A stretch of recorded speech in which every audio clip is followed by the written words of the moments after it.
Good evening once again. Welcome to Devotional. I invite you to please pray with me. Let us pray. Father in heaven, our God, once more thank you for blessing us this beautiful evening, O Lord. May thou be with us, guide us, bless us, O God, as we meditate upon your word. Help us understand them and learn from them, O God, that we may apply them in our lives. Forgive us all our sins and may we worthy to receive your inspiration. In Jesus' name, amen.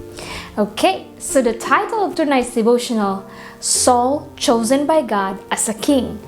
1 Samuel 10 verse 1. Then Samuel took a flask of oil, poured it on Saul's head, kissed him, and said, "Has not the Lord anointed you ruler over his inheritance?" This came as a result of people's demand from Samuel. Saul was tall and handsome, without equal among the Israelites. Imagine that. 1 Samuel 9:1. Now one day his father's donkeys wandered off. Saul's father, Kish, asked both of him and a servant to find the lost donkeys. Now Saul passed through the hill country of Ephraim and then to Shalisha, but did not find the donkeys. They went to Shaalim, then to the land of Benjamin, and still they were not able to find them. Now upon reaching Zupt, Saul wanted to go return home, concerned that his father might worry more about them than the donkeys at that point. However, the servant urged Saul to see Samuel, who as a seer may be able to tell them where the donkeys went. They run out of bread which they can offer to Samuel. Yes, that they can offer to Samuel as a courtesy. And the servant said that he has a quarter shekel of silver to offer. So Saul agreed with the plan. When Samuel laid his eyes on Saul, God said to him that he was the appointed king who will rule over Israel. Saul was surprised by how Samuel welcomed and treated him like an expected visitor.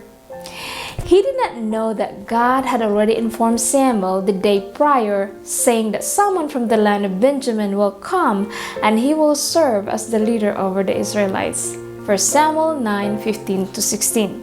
The very next day, Samuel anointed Saul. Samuel summoned two people to gather at Mizpah to crown their new king.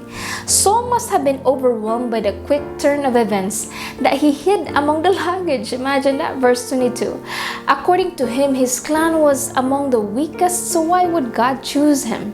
1 Samuel 9:21. Only God knows. In verse 25, Samuel explained to the people the rights of kingship. He then laid a scroll and laid it up before the Lord. Then he sent all the people away, each to his own home. Saul also went to his home in Gibeah. However, some of them despised Saul, saying, "How can this man save us?" Saul simply remained silent about it. Saul came into picture because the Israelites demanded for a king.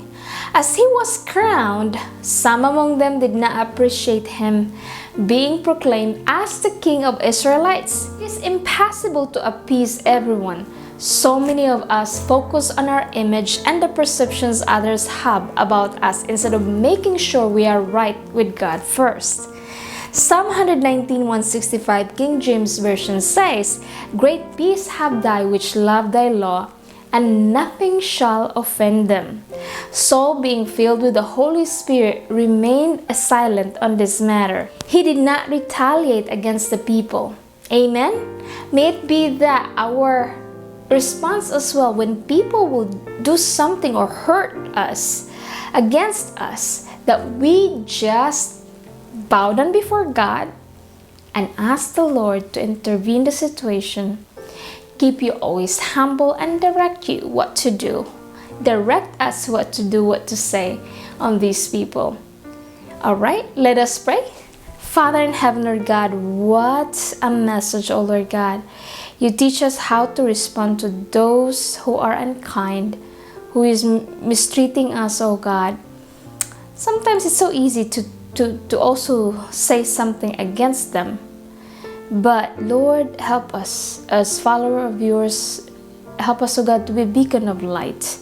May it be that they see Jesus in the way we deal with the situation, the way we speak, the way we carry our deportment, oh God, that your name be blessed, that your name be praised. Father, thank you so much for this reminder tonight. May we always remember them, Lord, and help us to be kind, to be true, to be sincere, and to make it right before you, Lord, first and foremost, and then the rest follows. Thank you so much, O Lord God, for hearing and answering us. In Jesus' name we pray. Amen. Thank you so much once again. May the Lord God bless you. I hope to see you again tomorrow night. Bye-bye.